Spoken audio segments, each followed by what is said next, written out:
நடப்பு மக்களவை கூட்டத்தொடரில் தாக்கல் செய்யப்படும் என எதிர்பார்க்கப்படும் 2010 தனிநபர் தரவு பாதுகாப்பு சட்ட திருத்தம் இணைய மோசடியை தடுக்க புதிய சட்டம் ஒன்றை வரையும் அரசாங்கத்தின் முயற்சியை பாதிக்காது.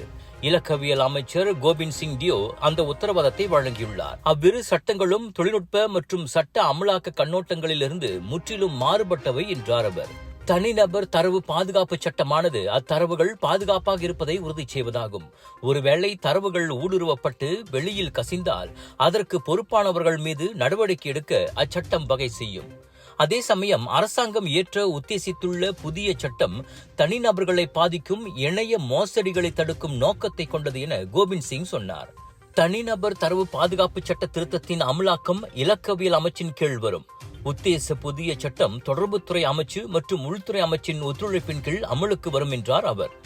சட்டங்கள் வெவ்வேறு ஆனாலும் வரும் புகார்களை ஆய்வு செய்வதிலும் அவற்றை தீர்ப்பதிலும் அமைச்சுகள் ஒன்றுக்கொன்று ஒத்துழைக்கும் என கோபிந்த் சிங் உறுதியளித்தார்.